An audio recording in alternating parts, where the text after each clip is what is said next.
Ang kwentong ito ay hango sa tunay na buhay. Mula ito sa isa nating kabaryo. Nangyari ito taong 1959. Walang eksaktong lugar. Bicol. Bago natin simulan ang kwento, paki-like at share ng video natin mga kabaryo. At huwag nyo rin kalimutang mag-subscribe bilang pagpapakita ng suporta sa ating channel. Isang maganda at mapagpalang araw po sa inyong programa at sa lahat ng mga masugid na nakikinig dito.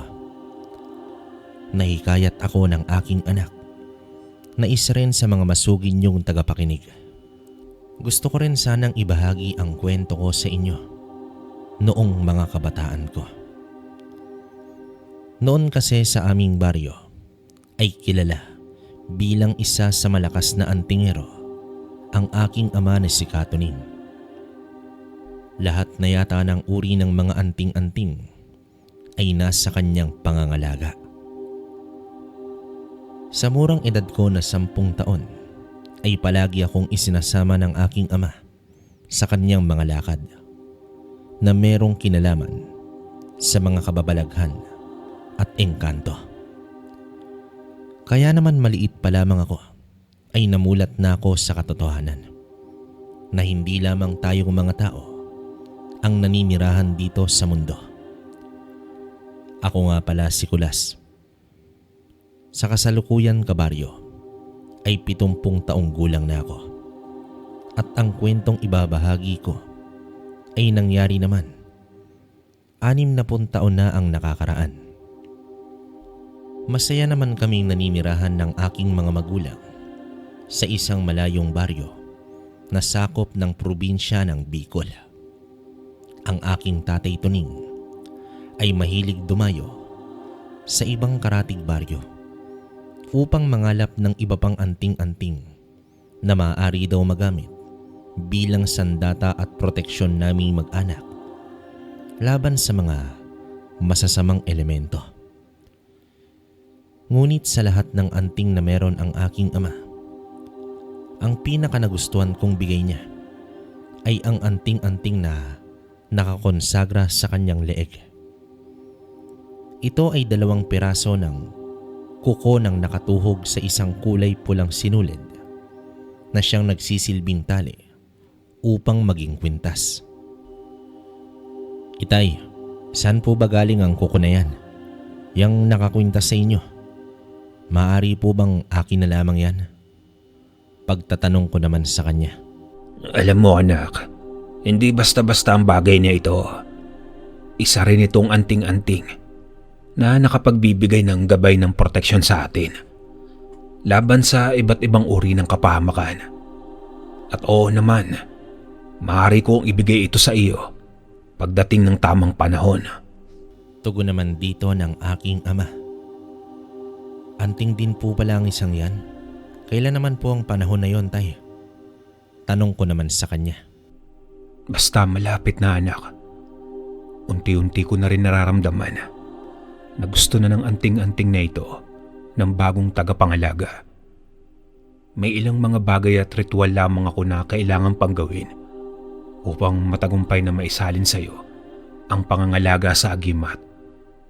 Simula bukas ay unti-unti ko nang ituturo sa iyo ang lahat. Mahabang tugon dito ng aking ama.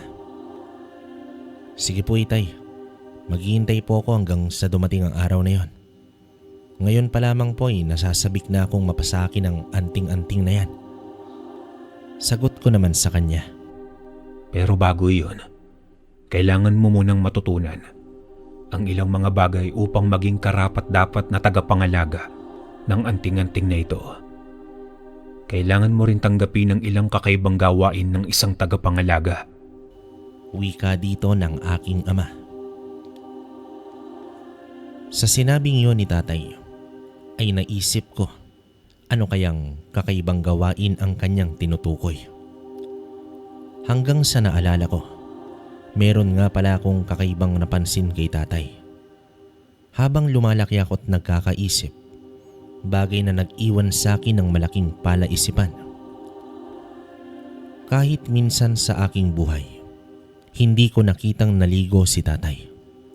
Ngunit ang mas labis kong ipinagtaka ay sa halip na mag-amoy mabaho, ay mabango pa ito. Na parang katulad sa amoy ng bulaklak ng ilang-ilang. Hindi ko noon alam kung papaano natitiis ni tatay na hindi maligo. Kaya naman ang minsang itanong ko yon sa kanya, ay labis naman akong namangha sa kanyang naging sagot. Itay, bakit ho kahit kailan hindi ko kayo nakitang naligo? Kasama po ba yan sa ritual ng pagpapasa ng agimat sa akin? Nang minsan pong nabasa kayo ng ulan, nagkasakit kayo. Ano po bang meron niyang sa agimat na yan? Tanong ko sa kanya. Dahil isa iyon sa mga bagay na hindi mo maaaring gawin. Oras na mapasa iyo ang anting-anting. Bilang isa sa kahinaan ng mga tikbalang. Tataglayin mo naman ang kakayahan nila. Ang malaking pagkatakot nito sa nilalang na naninirahan sa tubig. Yun ang dahilan kaya hindi maaaring maligo kahit na kailanman ang sinong magdangba may-ari ng agimat na ito. Bilang pangontra naman, kaya hindi ako namamaho kahit pa nga dekada na akong hindi naliligo. Yun ay dahil sa mutya ng ilang-ilang na matagal ko nang itinatago sa bulsa ko. Makikita mo lang ito kapag naipasuot ko na sa iyo ang kwintas. Mahabang paliwanag naman dito ng aking ama. Ganon po ba? Kakaiba po palang gabay niyo, tay. Pagkamangha kong sagot dito. Alam mo, Kulas anak, ang anting-anting na ito ay mula sa kuko ng isang tikbalang. Matinding pakikipaglaban ang kinaharap ng aking ama bago niya nakuha ang agimat na ito. Alam mo bang nasa ganyang edad na rin ako noon nang magka-interes ako sa bagay na ito. Sa edad ko rin na 10 ay inilipat ng iyong lolo sa akin ang pangangalaga dito. Kaya sasabihin ko na sa iyo, anak, hindi magiging madali ang paglilipat ko ng mutyang ito sa iyo. Kagaya ng kung gaano kahirap ang dinanas namin ng iyong lolo noong ilipat niya sa akin ang pangangalaga dito. Kaya ngayon pa lang, kailangan mo nang ihanda ang iyong sarili. Mag-ipon ka ng lakas at kumain ng marami. Noong mga panahong yon ay hindi ko maiwasan ang hindi makaramdam ng matinding takot dahil sa mga sinabi ni tatay. Naisip ko naman na hindi pala ganoon kadali na makuha ang isang bagay na nais ko. Sinabi pa ni tatay sa akin na ang pagnanais kong magkaroon ng anting-anting mula sa tikbalang ay siyang maghahatid sa akin sa kapahamakan. Habang isinasagawa niya ang ritual ng paglilipat, isang bagay na nahirapan akong intindihin. Akala ko na basta lamang huhubarin ni tatay ang kwintas at ibibigay ito sa akin. Iyon pala ay dadaan pa ako sa maraming pagsubok bago tuluyang mapasa akin ang anting-anting. Simula ng araw na iyon, madalas ko nang makita si tatay na tila may kausap sa hangin. Malinaw kong naririnig ang palitan nila ng mga salita. Subalit, hindi ko naman nakikita kung sino ang kanyang kausap. Mga kababalaghang nagdudulot sa akin ng matinding takot. Dahil bukod roon, may kakayahan din siyang lumutang sa hangin na para bang nakasakay sa kabayo. Sigurado ka na ba na ililipat mo na sa anak mo ang pangangalaga sa mutya na nagmula sa aking mga magulang? Tugon naman dito ng isang boses. Ayaw ko mang kaibigan, subalit wala naman akong magagawa. Ito ang kapalaran ng aking anak, kagaya ng sa akin. Sagot naman dito ni tatay. Kung ganon, marahil ito na rin ang panahon upang maghiwalay ang ating landas. Alam mo naman na oras na iba na ang magmay-ari ng kwintas. Iba na rin ang magiging amo ko. Sana lamang tuning ay nakahanda kayong mag-ama sa maaaring mangyari sa oras na mailipat mo sa anak mo ang pangangalaga nito. Isipin mo kung ano ang sinapit ng iyong ama pagkatapos mailipat sa iyo noon ang pangangalaga dito. Tugon dito ng kausap ni tatay. Oo, kaibigang Baltik. Nakahanda ako sa kung ano man ang mangyayari sa akin. Hindi naman ako natatakot para sa aking anak. Dahil alam kong oras na mapunta sa kanya ang kwintas, ay siya na ang kikilalanin mo bilang amo. Malaki ang tiwala ko sa iyo na hindi mo pababayaan ng aking anak kung paanong hindi mo ako pinabayaan noon. Sa isip ko noon, kabaryo, ay parang narinig ko ang kausap ni tatay batay sa kanyang mga naging sagot. Kahit hindi ko naman nakikita ang nilalang, ay lalong tumindi ang kabog ng dibdib na aking nararamdaman. Hanggang sa dumating ang araw na ipinagkaloob sa akin ni tatay ang anting-anting na yon. Isang gabi iyon sa pinakapusod ng kagubatan. Malayo ito sa kabahayan kung saan bilog na buwan ang siya naming nagsisilbing ilaw sa daan. Kasabay ng mga orasyon para sa ritual, sinasambit ni tatay ng mabilis. Malakas ang mga kataga. Ang pag-ihip naman ng malakas na hangin. Sinasabayan din ito ng mga kakaibang huni, daing, halinghing ng mga nilalang na hindi ko naman nakikita. Ang pagpapasa sa akin ng agimat, habang palakas ng palakas ang orasyong sinasambit ni tatay, ay palakas rin ng palakas ang hangin at ang mga kakaibang boses na aking naririnig. Dahil manipis ang aking payat na katawan, ay halos liparin na ako ng malakas na hangin. Mariin naman akong nakakapit sa malaking ugat ng isang puno. Hindi ko alam kung gaano ako tatagal sa ganoong posisyon hanggang sa unti-unti ay naramdaman kong dumudulas na mula sa pagkakahawak sa ugat ang aking mga kamay. Taimtim naman akong nanalangin na sana ay matapos na ni tatay ang kanyang ginagawa. Nang sa ganoon ay matapos na rin ang mga kakaibang tunog ng mga hiyawan na aking naririnig. Pati ang malakas na pagbugso ng hangin ng mga sandaling yon ay hindi ko kinakaya. Nang sa pakiramdam ko ay tuluyan na akong makakabitaw sa pagkakapit, ay bigla naman akong nakarinig ng isang napakalakas na halinghing na tila nagmumula sa isang kabayo. Ngunit wala naman akong nakitang kabayo sa paligid. Sa halip ay naramdaman kong tila may humawak sa aking braso. Parang pinipigilan akong madala ng malakas na puwersang pilit tumatangi sa akin. Para bang tumututol ang kalikasan sa pagpapasa sa akin ng mutya. Sa wakas ay huminto na rin si tatay sa pagsambit ng kanyang mga orasyon. Kasabay nun, ang paghinto rin ng malakas na hangin. Ngunit hindi ang malalakas na boses ng hindi magkamayaw na mga nilalang. Nang tingnan ko ang bagay na pumipigil sa pagtangay sa akin ng malakas na hangin, ay ganoon na lamang ang pagkagulat ko nang makitang isang malaking katawan ng punong kahoy lamang yon at hindi ang nilalang na aking iniisip. Dalian mo anak habang hindi pa sila nagpapakita. Isuot mo na agad sa iyong leeg ang kwintas na may gabay ng tikbalang. Sigaw na wika ng aking ama. Kinuha ko na ang kwintas.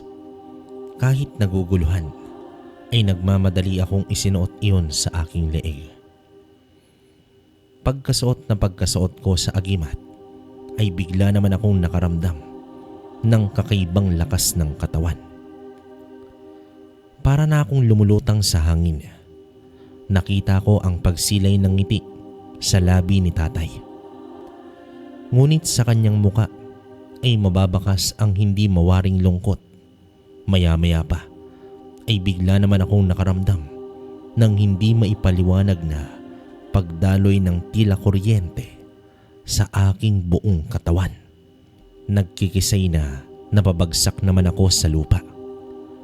habang nararamdaman ang pagpasok ng masakit na enerhiya sa aking buong katawan. Sa pagdilat ng aking mga mata ay ang iba't ibang anyo ng mga nilalang ang aking nabungaran. Mabilis naman akong napabalikwas ng bangon.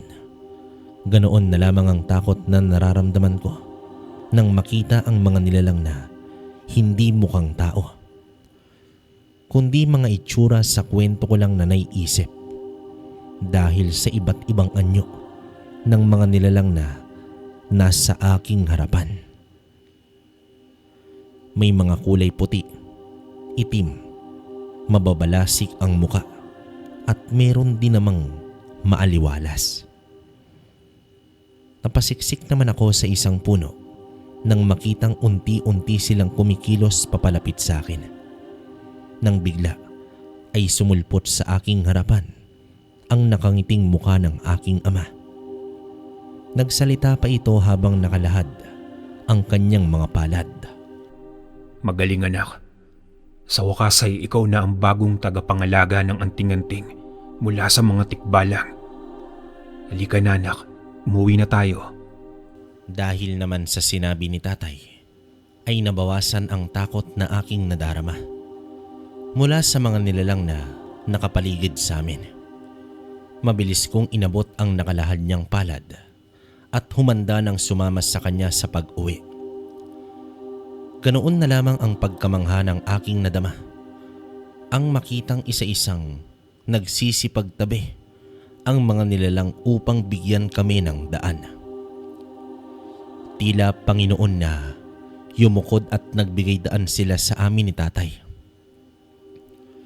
Ngunit ang labis kong ipinagtataka ay kung bakit ang mga nilalang na may mabalasik na anyo ay nagpakawala ng malademonyong ngiti sa kanilang labi, habang ang mga nilalang na may maamong anyo naman ay mababakasan ng lungkot at tila pagkatakot sa kanilang mga mukha.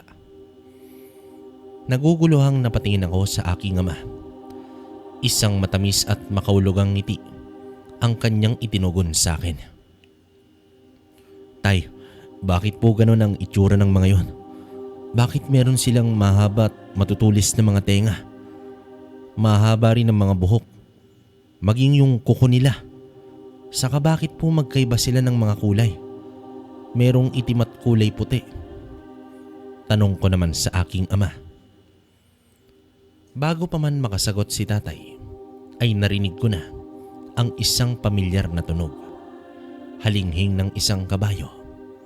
Nagpalinga-linga naman ako upang hanapin ang pinagmula ng tunog, subalit wala naman akong nakita. Saglit akong huminto sa paglalakad, dahilan upang huminto rin si tatay. Bakit kulas? Bakit ka huminto? Wala po ba kayong naririnig, tay? Parang may kabayong humahalinghing. Guni-guni mo lang yon anak. Huwag mo nang pansinin.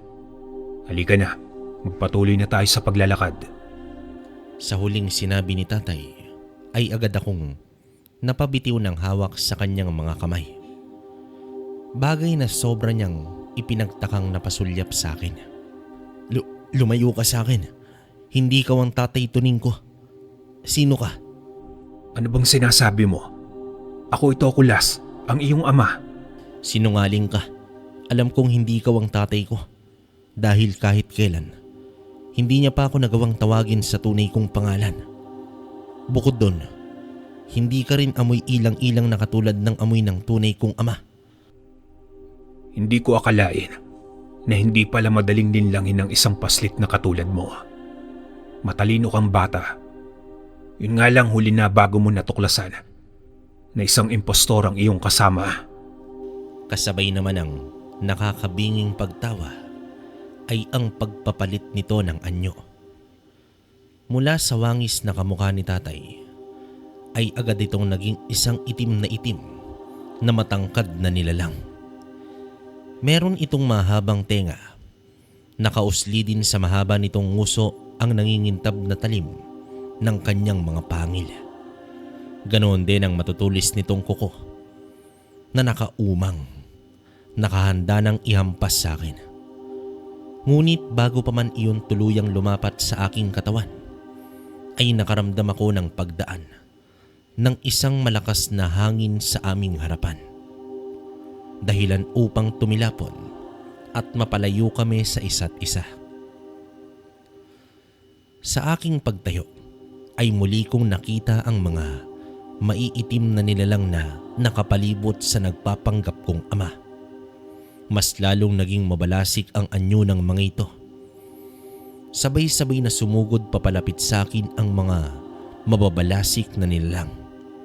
Dalawa sa kanila ang mabilis na nakalapit at nakahawak ng maigpit sa aking mga braso. Habang ang iba naman ay pilit na kinukuha ang kwintas na kuko sa aking leeg. Ngunit bago pa man nila tuluyang mahila ang pagkakasabit ng kwintas, ay isa-isa silang bigla na lamang tumitilapon papalayo sa kinaroroonan ko. Ganoon din ang dalawang nilalang na nakahawak sa akin. Walang ano-ano ay nakabitiw ang mga ito. Agad na napayuko na tila may iniindang sakit sa katawan. Bago naman tuluyang tumilapon na tila inundayan ng isang napakalakas na sipa. Pagkatapos nun ay muli na naman akong makakarinig ng isang malakas na halinghing ng kabayo. Ngayon ko lang talaga naunawaan. Ito ang tinutukoy ng aking ama na pagsubok kapag naisuot ko na ang kwintas niya. Ganoon na lamang ang panlalaki ng aking mga mata nang bigla sa isang kumpas ng kamay ng nilalang na nagpapanggap na aking ama, malakas akong tumalsik. Halos mabali ang buto ko sa likod. Sa lakas ng pagkakatama ko sa malaking puno ng santol, ramdam ko ang pananakit ng aking buong buto. Hanggang sa pagbagsak ko sa lupa, hindi pa man ako nakakabawi ng lakas sa pagkakabalya, ay muling kumumpas ang kamay ng nilalang. Muli akong tumilapon mula sa malayo. Sakto sa matarik na gilid ng bangin. Nagpagulong-gulong hanggang sa makarating sa bingit ng isang bangin. Mabuti na lang at may nahawakan akong nakausling sanga ng kahoy. Malapit na akong mahulog nang bigla ay nakita ko ang isang nilalang. Anyong tao ito mula sa balikat hanggang sa bewang. Samantalang ang ulo nito at ang kanyang balakang hanggang sa paa ay tila anyong kabayo. Ito ang aking gabay na tikbalang. Mahigpit itong nakahawak sa aking kamay. Pinipigilan nito ang tuluyan kong pagkahulog sa bangin na iyon. Nang walang ano-ano'y bigla itong tumilapon. Nakita ko pa kung papaano ito inundayan ng malakas na sipa ng itim na nilalang. Pagkatapos ay walang humpay na pinagtatadyakan dahilan upang makabitaw sa pagkakahawak sa akin. Pabulusok naman akong nahulog, paibaba na sa napakalalim na bangin. Pagkatapos ay hindi ko na nalaman pa kung ano ang mga sumunod na nangyari. Nagising na lang ako noon, kabaryo, sa isang hindi pamilyar na kubo. Nang hihina akong napabangon at napaupo sa aking kinahihigaan. Matamang pinagmamasdan ang kabuuan ng kwarto. Maya-maya pa ay nakarinig ako ng mga yabag papalapit sa kwartong aking kinalalagyan. Wala namang tigil sa pagtambol ang aking puso habang papalapit ang mga yapak ng paa. Malapit na akong panawan muli ng ulirat nang biglang bumukas ang pintuan. Ganoon na lamang ang paghugot ko ng malalim na buntong hininga nang bumungad mula sa pinto ang nakangiting mukha ng isang matandang lalaki. May mahabang buhok na sa tingin ko ay nasa edad 75 taon. Kapansin-pansin ang malalaki nitong kwintas sa kulay puti nitong damit na malaki sa akin ng 2 beses. Gising ka na pala, Apo. Kamusta naman ang pakaramdam mo? Tugon naman dito ng matanda. Ayos naman po ako. Medyo masakit pa rin ang buo kong katawan. Teka, sino po ba kayo? Anong ginagawa ko dito sa inyong kubo? Tanong ko sa kanya. Tawagin mo na lamang akong Lolo Ambo. Ang kubong ito ang aking tahanan. Kaya ka narito ay dahil sa natagpuan kitang walang malay. Puno ng sugat at galos ang buong katawan mo. Kaya naman agad kitang iniuwi dito upang magamot ang mga sugat mo. Alam mo ba na mag-iisang buwan ka nang walang malay? Po, totoo po ba yan? Diyos ko, kailangan ko pong mahanap si tatay. Matagal akong nawala. Natitiyak kong nag-aalala na po siya sa akin eh. Maaari ko bang malaman ang pangalan mo, iho? At kung paano kang napunta sa paanan ng bangin? At saan nanggaling ang mga sugat mo sa katawan? Sa ngayon ay hindi ka pa pwedeng umalis. Pero papaano po ang tatay ko? Hindi na sumagot ang matanda, kabaryo. Pakiramdam ko naman ay mabait ang matandang nagpakilala bilang si Lolo Ambo. Magaan din ang loob ko sa kanya. Kaya naman hindi na ako nag-atubili pang ikwento ang lahat ng nangyari. Isinalaysay ko sa kanya mula sa umpisa kung papaano inilipat ni tatay sa akin ang anting-anting na kuko ng tikbalang. Kung ano ang mga nangyari matapos nun. Nakita ko namang bahagyang napapatanong at napapailing si Lolo Ambo habang nakikinig sa mga kwento ko. Bakas sa mukha nito ang sobrang pag-aalala. Sinasabi ko na nga ba, hindi ka isang ordinaryong bata lamang. Sa nakita kong kalagayan mo noong natagpuan kita, masasabi kong hindi kakayanin ng isang pangkaraniwang bata ang mga sugat at pinsala na iyong natamo. Kung gayon pala, ay nasa iyong pangangalaga na ang anting-anting mula sa pinakamatandang angkan ng mga tikbalang. Kung ganun, may alam po kayo tungkol sa anting-anting na ibinigay ng aking ama. Nasaan na po kaya ang aking ama ngayon? Bakit bigla siyang nawala matapos ilipat sa akin ang kwintas niya? Isa akong albularyong may kaunting nalalaman tungkol sa suot mong kwintas.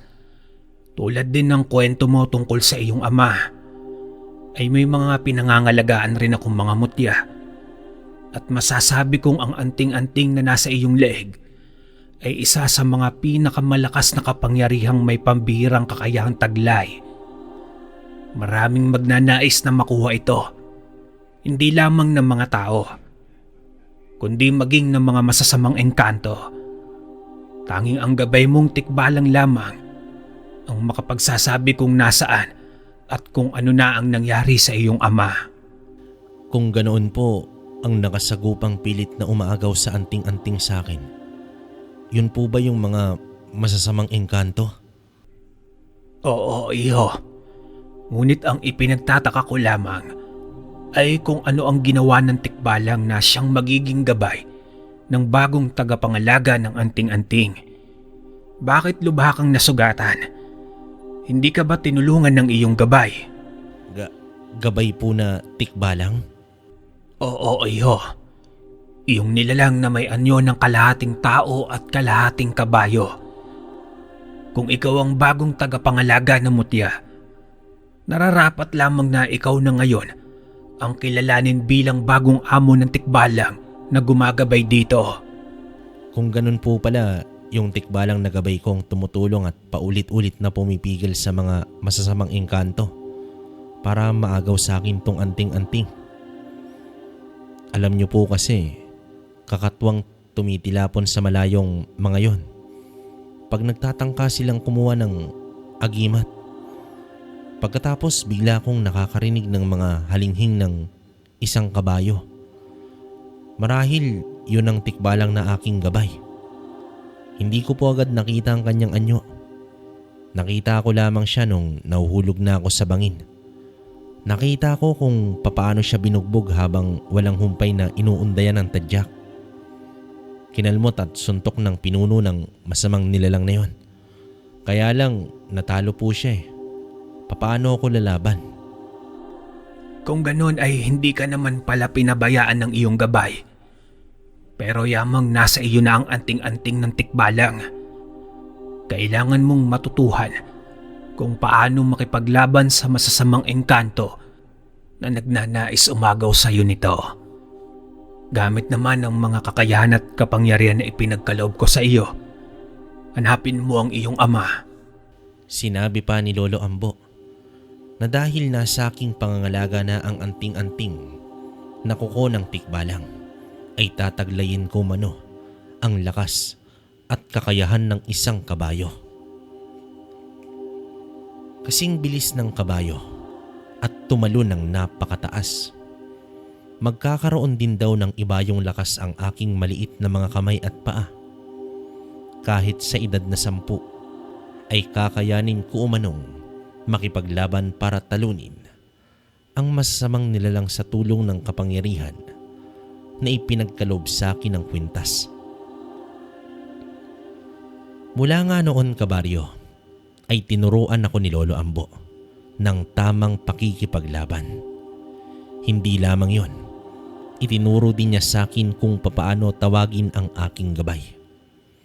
Dahil doon ay nalaman ko mula sa aking gabay na ang aking tatay Tuning ay agad naging bihag ng masasamang engkanto. Pagkatapos nahubarin nito ang kwintas, siya naman ang naging kapalit ng nilalang na naririto sa mundo ng mga tao. Kaya naman, nang sabihin ni Lolo Ambo na handa na ako sa pakikipaglaban, ay agad na akong kumilos upang iligtas ang aking ama. Agad naman akong pumunta sa itinuro ng aking gabay na pinagkukutaan ng masasamang engkanto, kung saan nakakulong ang aking ama. Pagdating naman doon ay hindi na ako nagulat sa naabutan kong sitwasyon. Si tatay ay nakagapos sa katawan ng isang malaking puno habang nakapaligid dito ang iba't ibang uri ng mga masasamang nilalang. Lahat ng mga ito ay mabalasik, galit na galit, habang nanlilisik ang mapupulang mga mata, handang umatake sa akin anumang oras. Kaya naman wala na akong sinayang na sandali.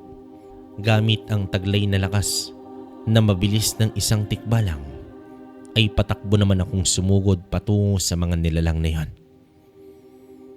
Isa-isa ko silang inundayan ng ubod lakas na mga sipa at tadyak. Sanhi ito upang tumilapon sila habang namimilipit sa sakit na bumagsak sa lupa.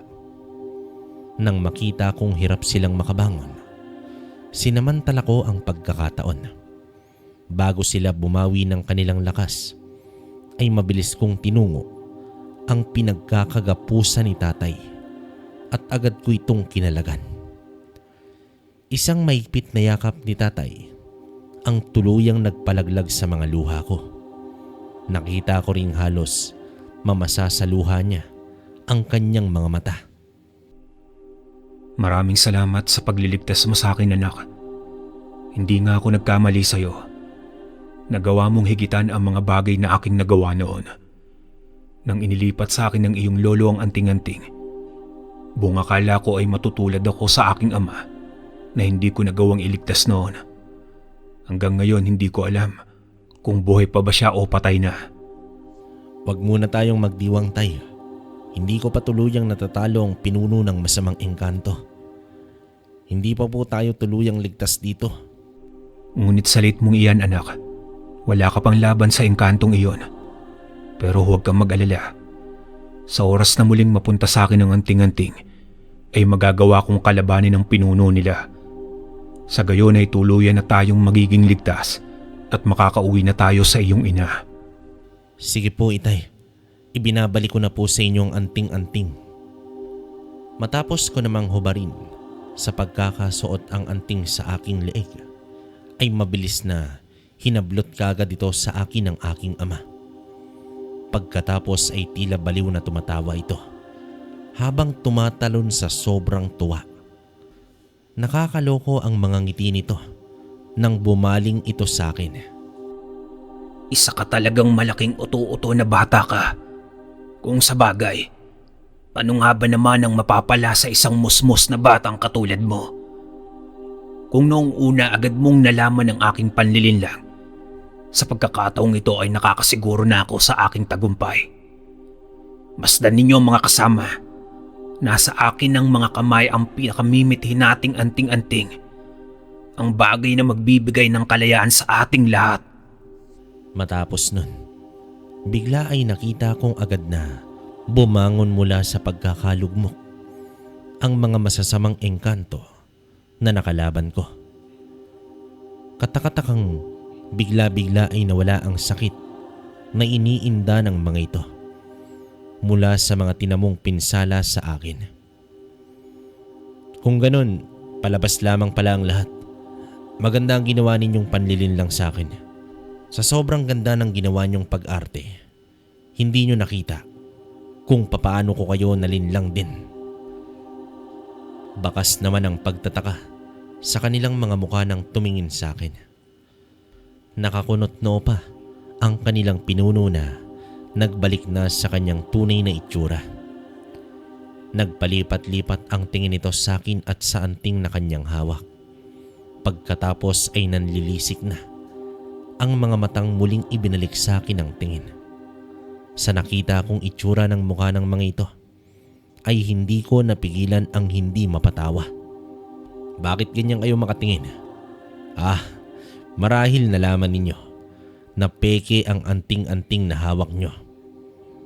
Nagagalit pa kayo ng ganyan dahil nautakan at naisahan kayo ng isang batang katulad ko. Bago naman sila makagawa ng aksyon laban sa akin, ay nakita kong nagulat sila nang biglang nasilaw sa liwanag na nagmumula sa peking anting-anting na kuko na kanilang hawak. Agad naman silang napasigaw na tila nasasaktan hanggang sa isa-isang sumabog ang kanilang mga katawan. Parang bula na bigla silang naglaho, tanda ng kanilang pagkamatay. Kasamang napulbos at tumalo sa hangin ang katawan ng kanilang pinuno at lahat ng masasamang engkanto sa buong kagubatan. Nagmistulang kumikislap na mga bituin na nagpalutang-lutang sa paligid ang mga ito. Lingid naman sa kaalaman ng pinuno ng masasamang engkanto na alam ko ang plano niyang muling paglinlang sa akin. Iyon ay dahil sa tulong ng aking gabay na tikbalang na nakilala ko bilang si Baltik. Malinaw na sinabi rin sa akin ni Lolo Ambo na kahit taglay ko pa ang anting-anting mula sa tikbalang, ay hindi ko kakayanin na kalabanin at talunin ang mga masasamang engkanto, lalo na ang pinuno ng mga ito. Dahil na rin umano sa isa lamang akong batang paslit, aabutin umano ng maraming taon ang kakailanganin kong pagsasanay upang maging lubos ang kakayahan ko sa pakikipaglaban. Kaya naman, nag-isip kami ng ibang paraan kung paano maililigtas si tatay nang hindi ako nakikipaglaban ng gusto sa mga engkanto. Nasabi rin sa akin ni Baltik na lubha raw talagang mapanlinlang ang pinuno ng masasamang engkanto. Magagawa lamang daw namin itong matalo kung gagamitin namin ang paraan nito laban sa kanya.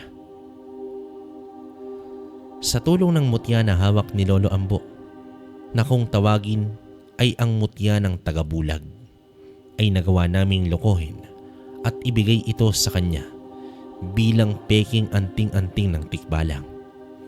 Dahil sa ang mutyang tagabulag na iyon ni Lolo Ambo ay may kakayahang magpalit ng anyo.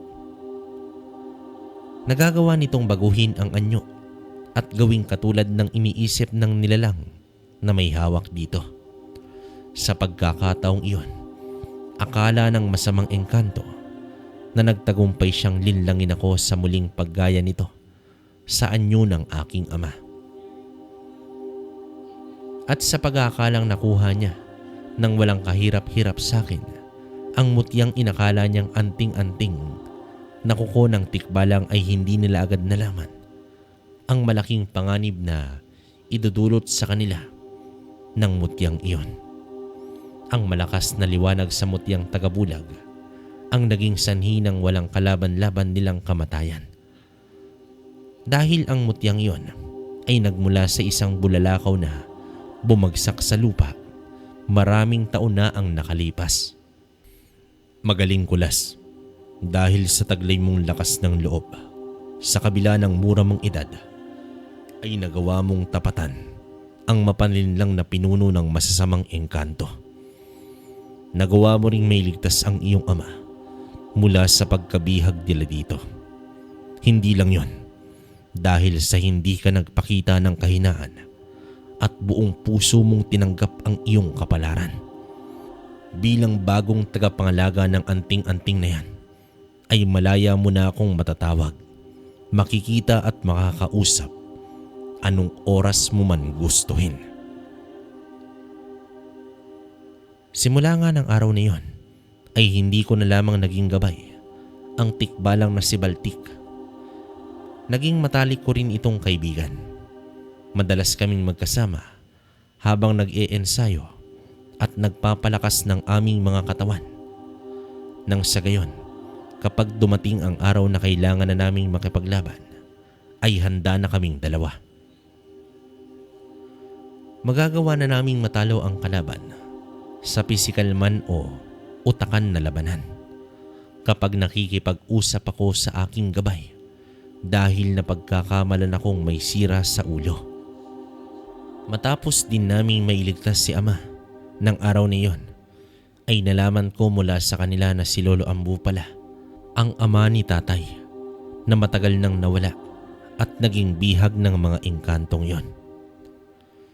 Nakalaya daw si Lolo Ambu mula noong mailipat sa akin ni tatay ang anting-anting dahil sa ginawang paglilipat ay nalipat din kay tatay ang pagiging bihag. Kaya pala bigla na lamang nawala si tatay mula nang mapasakin ang agimat na iyon. Bigla namang sumulpot si Lolo Ambo na dahil sa sobrang tagal na naging bilanggo ng masamang elemento ay nawalan ng alaala sa kanyang pamilya. Ang tanging naalala lamang nito ay ang pagiging antingerong albularyo. Nagbalik lamang daw ang alaala nito nang yakapin at tawagin siya ni tatay. Ipiniliwanag din sa akin na kaya pala ganoon na lamang katindi ang pagnanais ng masamang engkanto na makuha ang anting-anting na kuko ng tikbalang ay dahil sa naniniwala ang mga ito na iyon ang makakatulong sa kanila upang pagpalitin ang buhay nila bilang tao at tao para sa engkanto. Gusto daw ng pinuno ng masamang engkanto na iparanas sa mga tao kung paano makulong sa mundo ng engkantasya. Ganoon din ang pagnanais ng mga ito na mabuhay sa paraan ng pamumuhay ng mga ordinaryong tao. Tanging ang masamang engkanto lamang daw ang nagnanais na gawin ang mga bagay na iyon dahil sila lamang ang hindi makontento sa kung ano ang meron sila. Samantalang ang mabubuting engkanto naman ay kontento sa kanilang kalagayan at taglay na kakayahan. Pagkatapos ng mga pangyayaring iyon, ay sama-sama kami ni tatay at Lolo Ambo na naglakbay pabalik sa aming tahanan.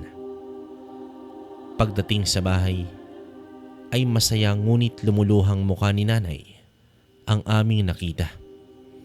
Lalong tumindi ang pagbuhos ng mga luha nito nang makitang kasama naming nagbalik sa bahay si Lolo Ambo.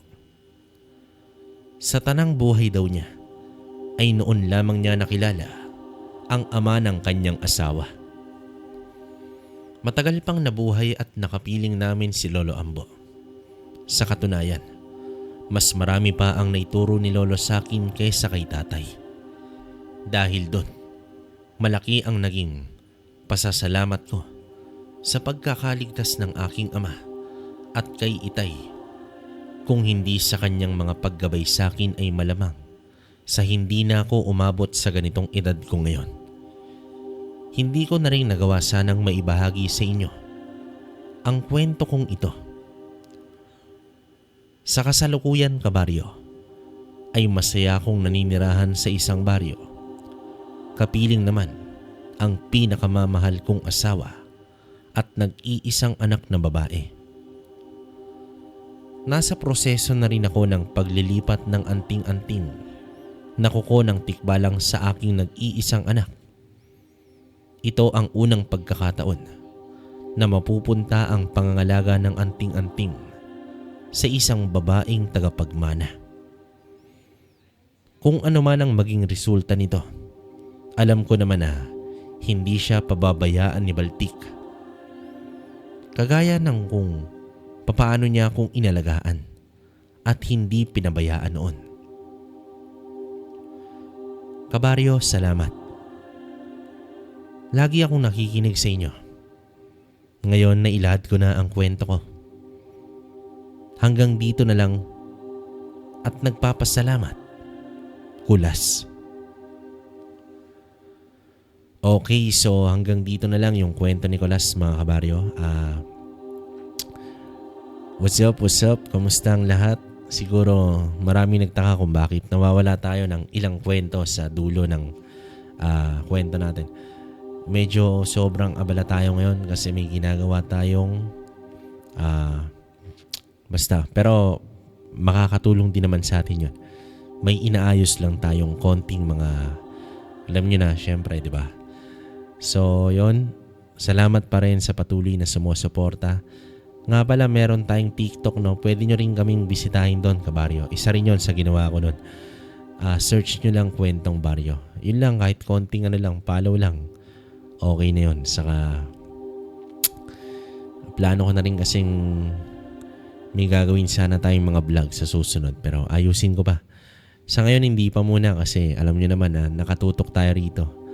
At ayoko ring mawala yung pinagsamahan natin ng isang taon mahigit, di ba? So, muli, mula sa amin ni Tito Proy, maraming salamat sa inyo. Patuloy nyo kaming suportahan sa Kwentong Baryo, Kwentong Kalakbay, at Kwento ni Kabaryo. Hindi ko na muna pahabain, kabaryo. Tapos yung shoutout ko, sige, comment lang kayo, binabasa ko yan. Minsan hindi ko na napupusuan pero nababasa ko lahat. Halos kilala ko yung nagko-comment sa hindi na. Kaya okay lang naman sa akin. Sana mag-comment kayo ulit para mabasa ko. Hanggang dito na lang muna. Hanggang sa susunod na kwento. Salamat.